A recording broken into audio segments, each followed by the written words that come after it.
Muito bom dia a todos. Antes de mais, agradecemos a presença no webinar organizado pela OPCO. Ao longo do webinar, daremos enfoque aos temas IATF e Covid. Qual a relação entre estes dois temas e qual o impacto do Covid na indústria? Contaremos com a presença de Pedro Silva, diretor-geral da OPCO, Maria Monquinho, diretora da OPCO Academia, Estela Pereira, formadora na mesma entidade, e András, diretor-geral da KPFD da Hungria, licensee da VDA e auditor do IATF. De forma a dar início ao webinar, Pedro Silva fará uma breve apresentação da OPCO. Vamos então dar início à sessão. Bom dia a todos. O meu nome é Pedro Silva, sou responsável da OPCO. Já temos alguns participantes online, acreditamos que outros se vão juntando também. E antes de passar aqui a uma parte mais da apresentação institucional, vou fazer só uns comentários sobre o evento propriamente dito. Portanto, como a minha colega Raquel já referiu, vamos ter a participação também de um colega nosso, o András Szabo, um outro licensee da VDA, neste caso da Hungria, e o Witness Auditor do IATF, e nós iremos entrar um pouco mais adiante. Recolhemos algumas questões já que fizeram o favor de nos enviar. Foi possível verificar que algumas das questões são comuns a várias organizações, outras são mais particulares e até um ou outro caso muito específico que iremos abordar depois mais ou menos a partir das 11h15, 11h20. Nessa altura iremos mudar o idioma para inglês para ter a participação do András e iremos também receber aqui através do chat do YouTube outras eventuais questões que nos queiram colocar. Passando então agora aqui para a apresentação da OPCO e vamos ver como é que isto vai correr aqui com as várias distâncias. Portanto, a OPCO, e para quem já nos acompanha, nós iniciamos a atividade já há alguns anos, já desde 2006, e em 2015 então separámos-nos do anterior grupo e iniciámos as atividades de forma independente. Dessa forma, tudo o que tínhamos antes, como a ligação à VDA-QMC ou a ligação à FIEV, que tinha sido estabelecida há pouco tempo, nessa altura, foram mantidos também como parte dos serviços da OPCO e desde aí tivemos a possibilidade de também alargar a nossa oferta. Neste momento contamos com relações também com a PSA, relações com o SMMT, portanto o equivalente da VDA no Reino Unido. Temos trabalhado também com uma entidade que se calhar o nome não diz muito, mas dizendo quem eles representam irão associar, a Plexus, que é a entidade que a nível mundial disponibiliza a formação oficial do AIAG e com quem temos trabalhado especificamente na área dos CQIs, das auditorias de processo para os processos especiais. Em relação a serviços, continuamos também com o que já oferecíamos, a realização de auditorias internas, projetos de apoio, e estamos agora a querer lançar como serviço específico algo que já íamos fazendo sob solicitação dos nossos clientes, que é a parte de subcontratação ou da gestão interina. Ainda agora, pouco antes de termos começado este webinar, recebemos um contacto de uma organização que pretendia, e também uma situação particular, pretendia numa primeira fase o apoio de alguém especialista em temas como a VDA 6.3, ferramentas da qualidade associadas, mas depois também com a perspectiva de vir a integrar os quadros dessa organização. Portanto, contamos ter algumas novidades para breve também em relação a este tipo de serviço, que continuará também suportado por todas as nossas outras atividades. Também ao longo deste tempo tivemos a oportunidade de vir a trabalhar com vários clientes e é uma enorme satisfação poder dizer das 250 empresas, mais ou menos 250 empresas certificadas IATF em Portugal, trabalhamos com cerca de 220, 230 dessas organizações. Isso levou-nos a criar espaços próprios para formação em Aveiro, onde não temos uma presença permanente, mas onde realizamos a grande parte das ações interempresas que nos são solicitadas. Aqui no slide podem ver também a localização de Braga. Este slide vai sofrer alterações. Aliás, já deveria ter sofrido alterações se não fosse o tema que bem conhecemos da Covid-19, e não seria Braga, seria um pouco mais a norte, em Vigo, e também outra situação que temos desenvolvido nos últimos tempos e que estamos a retomar agora após este pico da Covid, assim esperamos que tenha sido o pico, mais para sul, para a zona de Marrocos.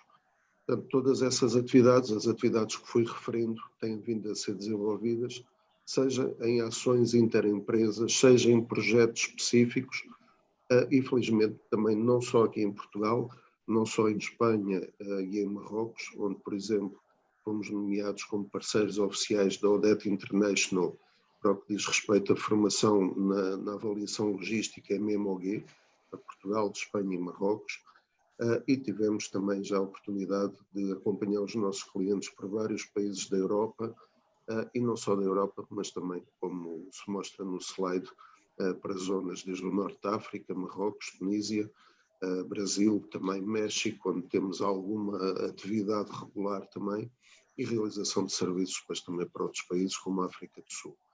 Portanto, enfim, para quem já nos conhece, é um pouco esta a situação dentro da OPCO. Foi apenas uma breve apresentação, e acho que agora aqui o slide não está a querer elaborar, mas despeço-me por agora. Vou passar a palavra novamente à Raquel, que depois apresentará as nossas colegas Estela e a Maria. Obrigado e até já. Obrigada, Pedro. Vamos dar então seguimento ao nosso webinar. De seguida, temos a formadora Estela Gonçalves Pereira, que fará uma pequena introdução sobre o impacto do Covid no setor da indústria. Estamos em plena pandemia do Covid-19, já passámos uma fase de contingência. A situação das empresas do setor automóvel e outras foi complexa e está a ser ainda complexa nesta retoma. Passámos de uma fase de confinamento e em que várias pessoas ou vários grupos de pessoas das empresas pararam em termos de trabalho, em termos de força de trabalho, estiveram em situações de teletrabalho ou em layoff. As empresas que continuaram a funcionar continuaram com turnos reduzidos, com produções reduzidas, numa tentativa de implementação dos planos de contingência Covid-19 e de todo o saber que em cada dia se ia atualizando por parte da Direção-Geral de Saúde, por exemplo. É um esforço brutal que as empresas têm vindo a realizar. Há impactos do dia-a-dia dessa implementação do plano, que continua nesta nova fase de retoma, e na preparação para a nova vaga que aí vem, pós-férias, pós-verão, que se espera e já se estima que venha a ocorrer entre outubro e novembro. Portanto, nova vaga de grande número de infecções ligadas com o SARS-CoV-2. No âmbito de podermos dar suporte às empresas que trabalham com OPCO Academia, suporte nos planos de prevenção e controlo da pandemia ou das infecções que possam ou que potencialmente possam advir do seu trabalho, nomeadamente controle de pessoas à entrada da empresa, de subcontratados, fornecedores, de tentar, no fundo, quebrar as linhas de transmissão, a cadeia de transmissão deste vírus. A OPCO está a preparar e tem vindo a preparar vários cursos relacionados com os sistemas de gestão que implementa, seja a IATF, seja suporte A9000, A45000, A14001, interligados com toda a situação relacionada com esta situação, em particular, seja a pandemia Covid-19.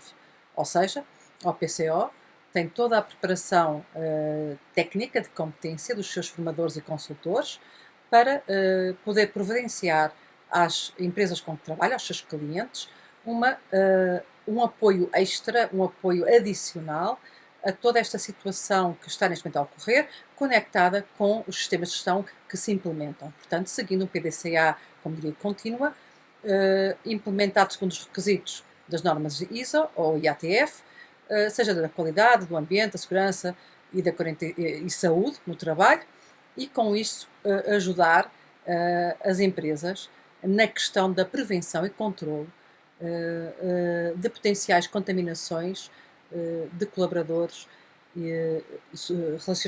colaboradores pelo SARS-CoV-2, ou seja, que venham estar com a doença do Covid-19. Muito obrigada. Estela Gonçalves Pereira, consultora, auditora interna e formadora da OPCO Academia.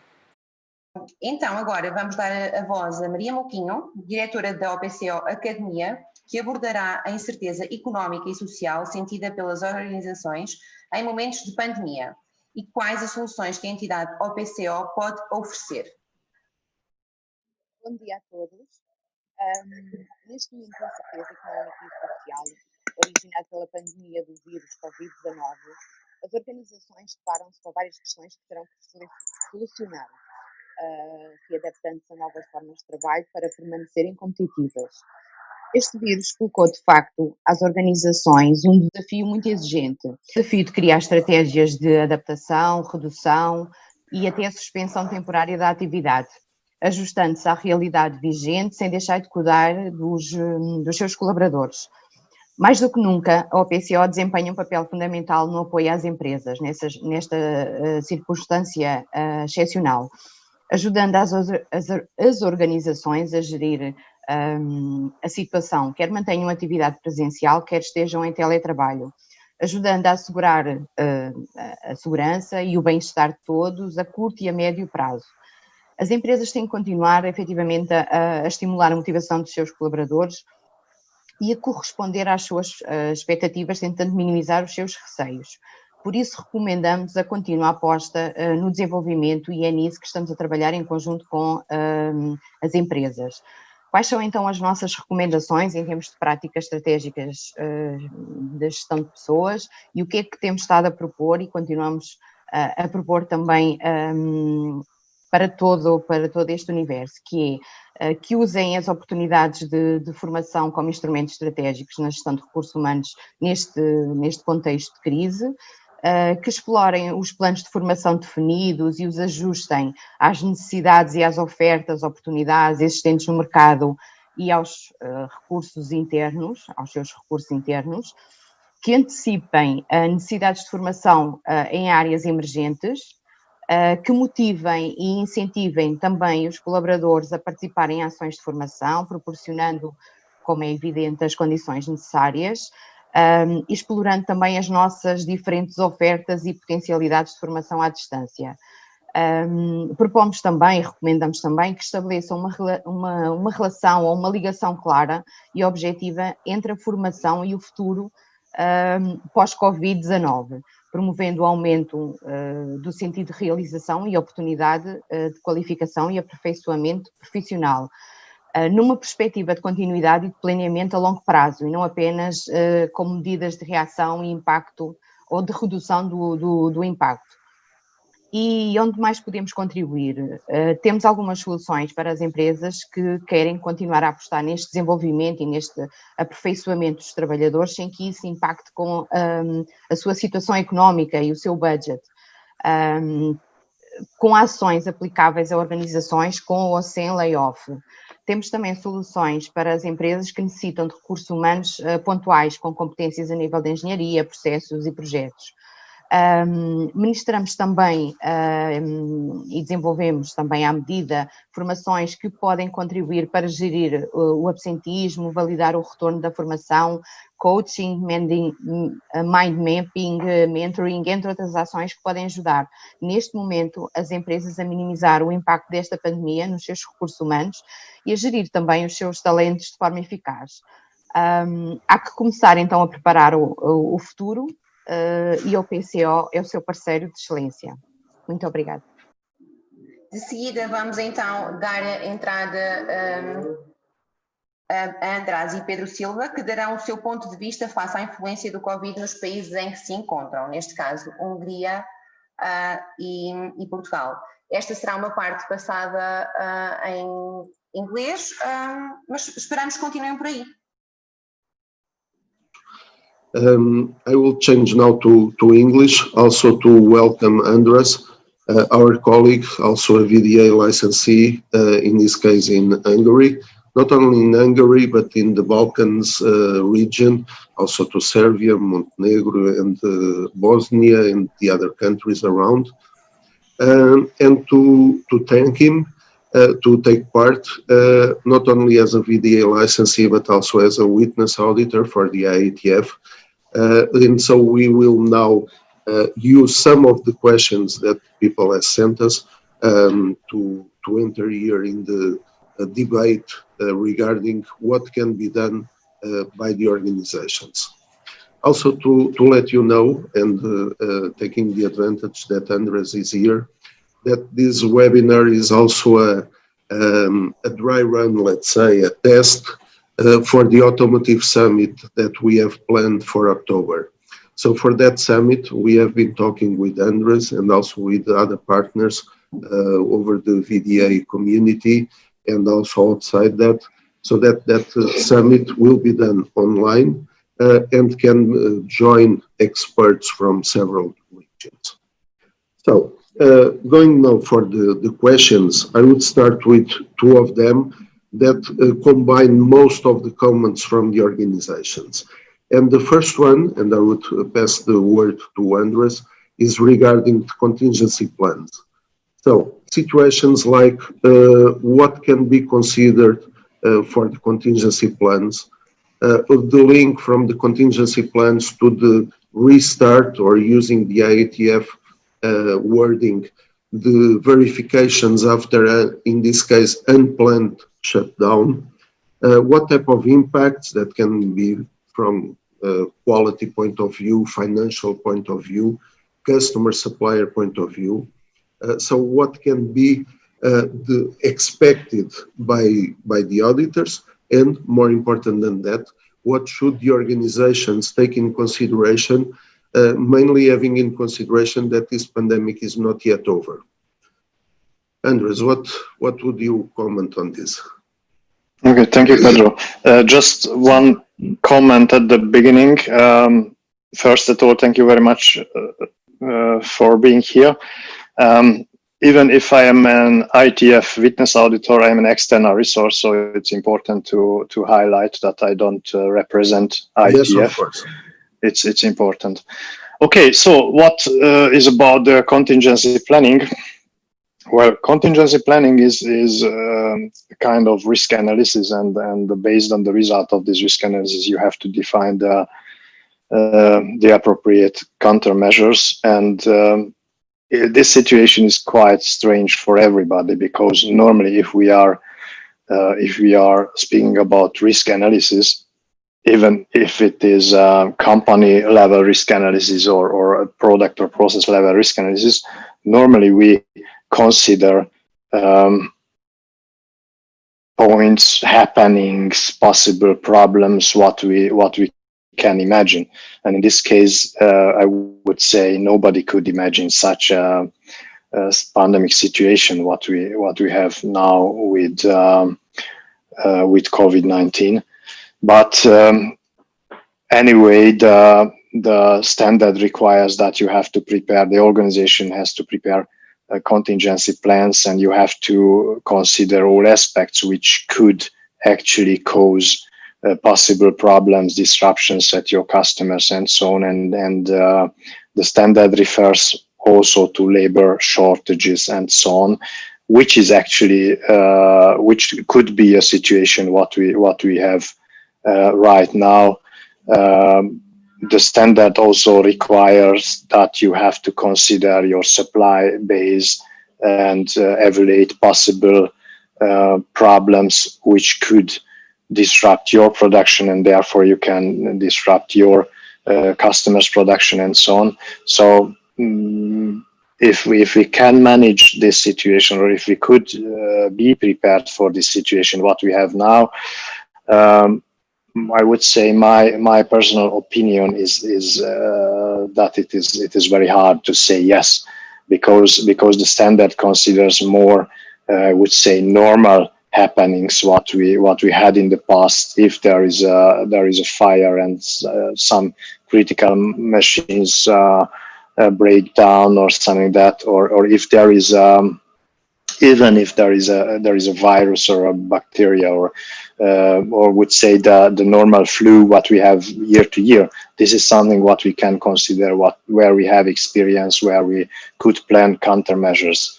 But for such situations that a country or countries are completely locked down, I would say nobody could really prepare for that. In my opinion, of course, what is maybe more interesting if the organization is prepared for a quick reaction, if the organization is prepared to evaluate the situation and to find the appropriate ways how to get out or how to minimize the consequences. This is maybe what you could be prepared and you should be prepared, but not such a situation like this COVID-19 that everything is locked down. So I cannot hear you, Pedro. Sorry, now I think it's okay. That's what talking with other colleagues, even from outside the industry, what we can call the black swan. So once in a lifetime event, but in this case with a huge impact that no one could predict. From what we have been seeing these last weeks, there will be some topics that organizations could consider now. Now we know what we are passing through, and we have some insights of what can be the near future. What do I mean? Let me give you an example. This is from outside the automotive industry. It was a different type of industry, a customer that we are serving outside of the automotive industry. We had planning a training, and the training was to start on Monday and Tuesday. And on Friday afternoon, they were informed that there were COVID infected people in their facilities. So that was public. It was even in the news, in the TV, and so on. So from our governmental agency, DGS, the health and public agents, they ordered the closing of the facilities or to shut down or at least some kind of contingency for the facility. So this is something that can happen anywhere. And in these times that, let's say that the OEMs are producing, so they are pooling the material. If a tier 1, tier 2, tier 3 supplier finds itself in this situation, it can jeopardize their ability to continue the delivery of the parts. So there will be now these times small details, small situations that the companies have to be aware and that they should consider also for their contingency plans or even for their daily activities. And this will bring us to another situation that was very common in the questions that people sent. That is what to do now that we are back in business.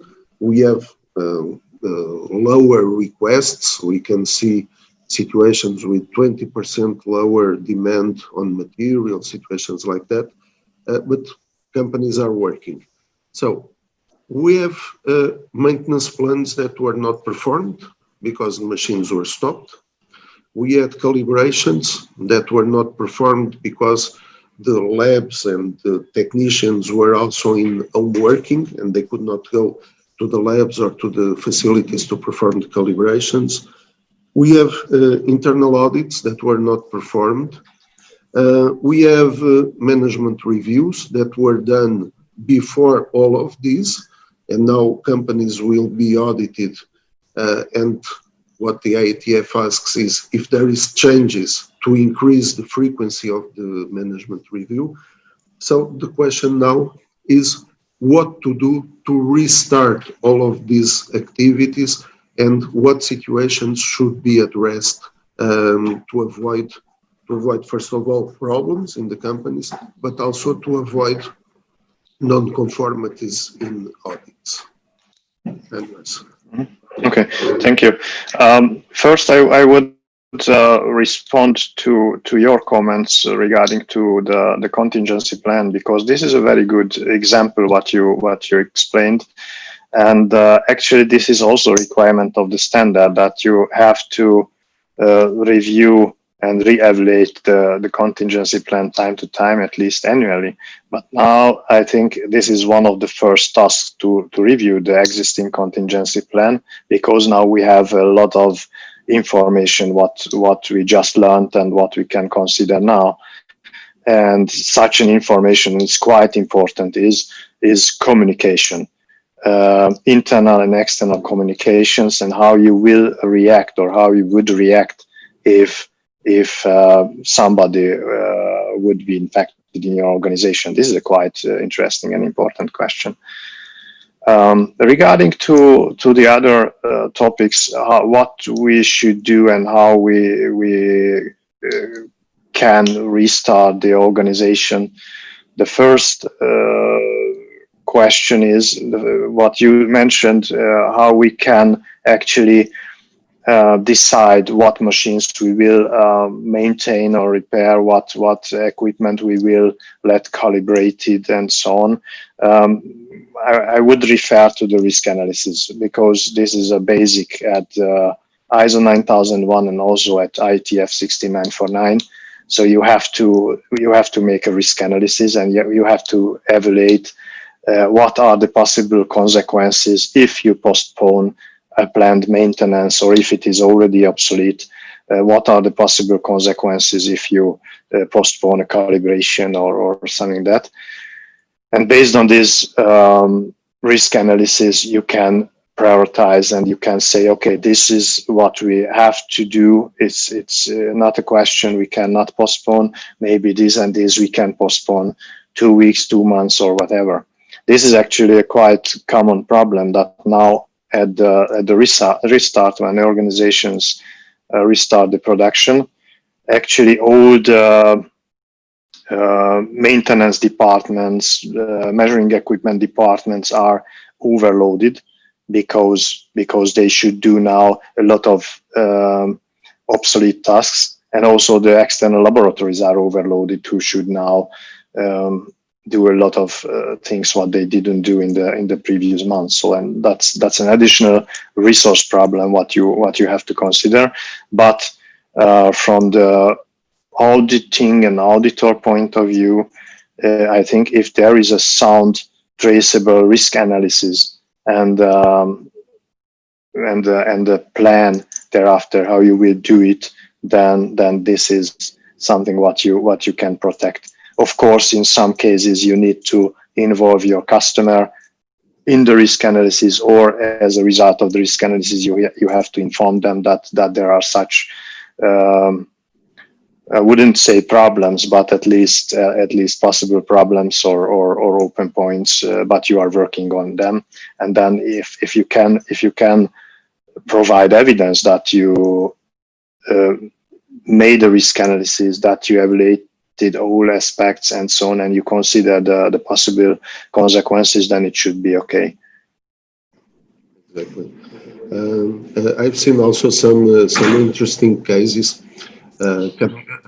One topic, when you mentioned the overloading of work for calibration labs, that's something that is happening. So the companies did not perform the calibrations, and now that everybody's back, everybody's asking for the labs to come or to receive the equipments and to do it. But the workforce is limited. It is what it is. So they cannot serve everybody at the same time. One interesting case that we have seen also during our activities was regarding the maintenance. And one of the situations was the typical situation for the machine that every 6 months has to perform this lubrication, whatever. And companies changing from every 6 months to every X cycles. So linking the maintenance and the maintenance frequencies, not just to pass the time, but to the actual activity of the machine. Several companies were already doing that, so linking the cycles, the workloads of the machines to the maintenance plans. But we could see that as part of the risk analysis, as you mentioned, other companies changing also for that approach in order to justify the delays or the new situation regarding this. Another topic, and I don't know if it is happening with you, is regarding audits, the internal audits. We do with several customers of us, we do the internal audits, IETF or process audits. And in this case, talking about out of Europe, a customer out of Europe, with the danger to travel, they asked us if we can do a remote audit. And it was interesting because, yes, we are interested in doing that, but we want to have the basis to do that and not later on having problems with the certification body. And going back now to the volume, that is already the 4th edition of the contingency plan from the IETF, we can find, and it is not new, on the frequently asked questions, for the companies to evaluate the risk for the auditors as well, and to decide if they can do on-site internal audits or go, for example, with remote audits. And that was one of the options. And the IETF, even in this same document, refers to the IAF, to the International Accreditation Forum, to some guidelines and some orientations then to perform the remote audit. Of course, IETF for third-party audits, it's not possible, only the now so-called monitoring, but for the internal audits, it's one possibility. And one interesting topic that we had, and this was already in end of March, beginning of April, one of our customers, they identified several risks in their supply chain, small companies that would not be able to provide material, and they want to develop and to select new suppliers.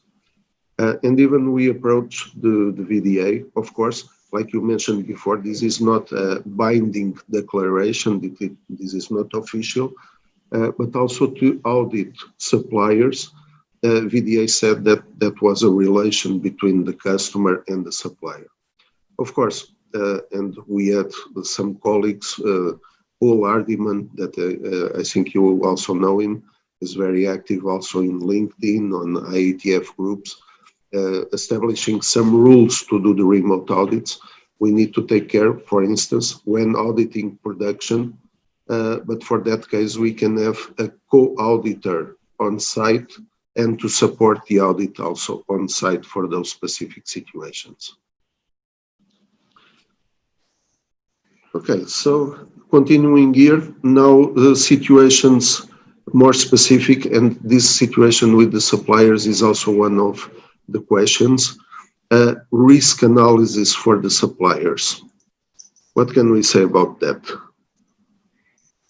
Yeah, I would say for the both topic, internal and also supplier audits, that again, we need to repeat ourselves that both should be based on risk analysis. And this is also something what the standard laws and also the COVID contingency measures by IETF allow that based on risk analysis, you can reschedule, you can replan your audit programs and so on. However, if we are speaking about production process audits and product audits, based on the result of the risk analysis, most probably you should increase the number of audits and not decrease or postpone and so on, because the restart could cause a lot of additional risks or possible problems. The same is true for the suppliers as well. However, in my opinion, the major risk is now really the supply base, because your suppliers have the same problems what you had. In most of the cases, they are smaller organizations than yours. Maybe the problems affect them tougher, and they have bigger problems. But to keep the continuity of the shipments that just satisfy you, they maybe search for possible solutions and so on. Maybe some controls. Maybe some controls will not be implemented in the process and so on. So I think that the major risk is in the supply base, and that's why you have to be very careful with replanning your supplier control actions. Regarding to the selection process, this is also a risk-based process, but with the selection, if it is possible, and this is also my personal view, if it is possible, I would wait until the situation allows better control and on-site visits and so on. Yeah. I just add here one topic, and a little bit out of the IATF in terms of risk in suppliers. Going to the MMOG, the logistics evaluation, that was released, the version 5 was released back in October last year, so before all of this. Many of the risks that they identified, they focused on cybersecurity. But the fact is that on that standard, on that self-evaluation standard, the supply chain risk related is much more strong than on IATF itself. IATF, of course, will ask for that in terms of contingency plans, risk analysis, supplier development and management, of course. But on the MMOG, it's interesting to see that they ask directly for the companies to ask the contingency plans of their suppliers. And we are not talking only about direct material supplier, transport service supplier, for instance, and to extend the risk analysis to their suppliers as well. So to ask them for their risk analysis, what they consider to be a risk in terms of their ability to continue the service. So it can be a good reading to make the parallel with that one, to see how we can reinforce the situation regarding the IATF. Okay, I'm keeping an eye here to see if there is some questions on the YouTube channel, but it seems not. So we have here now a very specific situations, and for this I have to admit I would have to go back to the rules and to carefully see the situations. That is for new organizations with where they cannot have on-site audit. How can they do to obtain a compliance letter, or how can they do to have the initial certification? So we are talking about initial situations that companies have a commitment with their customers, I imagine, to get the certification, but now they cannot get a face-to-face audit. Also to understand the situations regarding two distinct companies in financial terms, two independent companies, but part of the same group, what can be done in terms of extending the certification of one of the plants to that other new plant as a extended workbench, for instance. And so basically, in terms of the risks, what can be the situations regarding this? Okay. So regarding to the letter of conformance and any promise to the customers when the site will be certified or when they will receive the letter of conformance. So IETF doesn't allow remote audits. There is a so-called monitoring implemented in this COVID contingency measures, but no remote audits. So for an initial audit or for the stage 1, stage 2 audit, what is necessary for also for the letter of conformance, the remote audit is not allowed. However, I am sure that the customers will understand this situation. So I cannot imagine that the customer would force in this situation that the organization should have the letter of conformance, otherwise they will stop the business or something like that.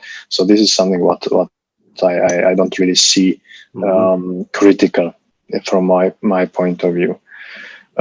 Regarding to the extended workbench situation, then the exact situation should be investigated, evaluated, because the conditions for an extended workbench are clearly described in the rules. So if this second plant fulfills those requirements, then it's not a question.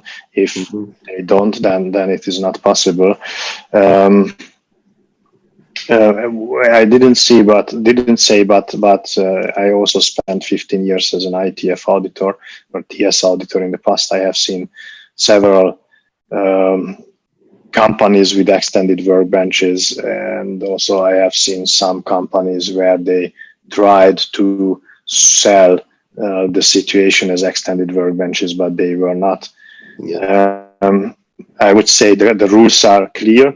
If those rules are fulfilled, then it's not a question. Then they can extend the certificate. If the rules are not fulfilled, then that's a standalone separate certificate. Yeah, exactly. So as you said, it's just to go back to the rules. By memory, it would have to have only one management. The second company cannot be independent in terms of continuous improvement, corrective actions, management reviews. It has to consider also the distance, but if I understand the case, for this specific case, the distance is not relevant because it's in the same city or in the same area. But the main topic, as you said, is to refer back to the rules and to see if those criteria are met or not. After that, it's the overall situation with the on-site audits possibility or not, and what the organizations can do about that. Okay, very good. Let's see if there is no questions. Still no questions here, if I'm seeing correctly in YouTube. So those are the last minutes for those of you who want to make some questions. But also this webinar will be available in the YouTube channel. So if you want later on to use the commentary, the comments area, or to send some comments, we are also in contact with Andres, of course, and we can also reply over the YouTube channel. Just looking here, if there was some more topic or if I'm forgetting something. We talked about already the remote audits in the IETF, and there was also one last question. What impact does the COVID pandemic have on implementation in regards to a specific date to use the new FMEA methodology? Okay, I think this one will be easier to answer. So here, and we were talking about that a while ago, also to extend the question. The dates to implement the new FMEA are directed by the customers. So IAG already published some comments from the American OEMs that is available. And if I'm not wrong, they are pointing all to 2021, 2022. And we were discussing also this morning if the German OEMs have also published something.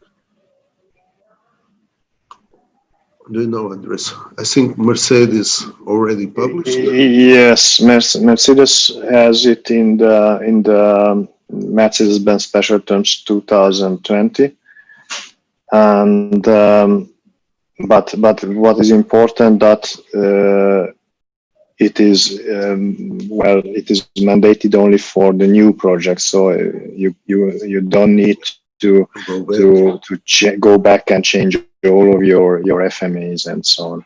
Mm-hmm. Yeah. Regarding other OEMs from BMW, I haven't seen anything regarding the new FMEA.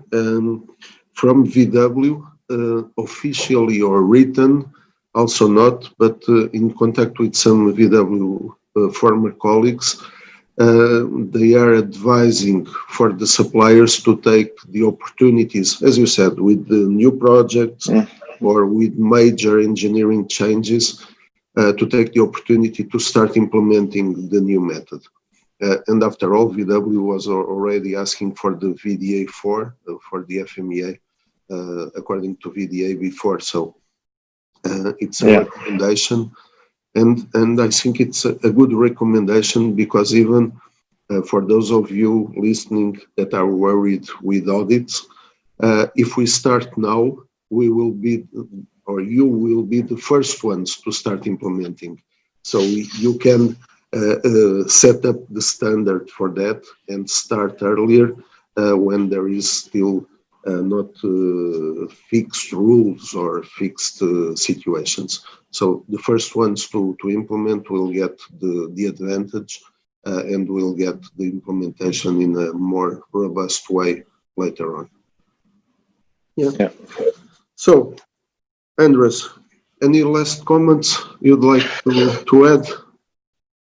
What I would highlight, I think you mentioned it earlier regarding to the to-dos within the organizations. I would highlight the communication once again, the internal communication and also external communication, because this is a quite strange and new situation for all of us. And for the employees, the communication is the most important now. There are a lot of changes in the companies. Also, the home office, for example, it's a complete new thing for all of us. Everybody has to learn a lot, and it cannot work without communication. Exactly. Yeah, I would also add one comment. This is very common from our IETF implementation projects. Many times the companies are formatted to a specific answer. Management review, for instance, it's that yearly big meeting with everybody joined and so on. Or process audit is something that will take 2 or 3 days to do everything. For companies not to forget that if they do a small process audit on an assembly area and later on do on another area based on the risk analysis that Andres mentioned before, that is also answering to the requirements of the standard. If they are coming back after the quarantine, coming back and meeting with the management to see if there are changes in the requests, if there are changes in the customers, that can be also a small part of the management review, an addendum to the management review itself. So don't be laid only for the typical format, but adapt according to your needs, and this way giving the answer to the requirements of the standard. I think that's also very important. Okay, last chance for some questions. Not here. Okay, so Andres, thank you very much for your participation. I believe we'll be doing more webinars like this, and then later on the Automotive Summit. And now I would pass over to Raquel for the final comments. Thanking to everybody that followed us. I've been looking here regarding the participants, and not forgetting that the recording of the webinar will be available, so you can pass the information to other colleagues who didn't have the opportunity to see it on live.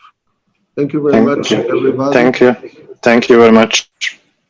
Thank you, and I'll pass over to Raquel. Thank you. Bye. Obrigada, Pedro. Obrigada, Andras. A sessão chega então ao fim. Não estamos a conseguir passar o vídeo da nossa formadora Estela Gonçalves Pereira. No entanto, a gravação do webinar ficará disponível no nosso canal de YouTube e pedimos que acedam e aí sim vão conseguir ter o vídeo com o respectivo som. Queremos agradecer a todos pela vossa presença e esperamos que este webinar tenha sido tão rico para vocês como foi para nós. Até breve e tudo bom. Continuamos juntos. Obrigada.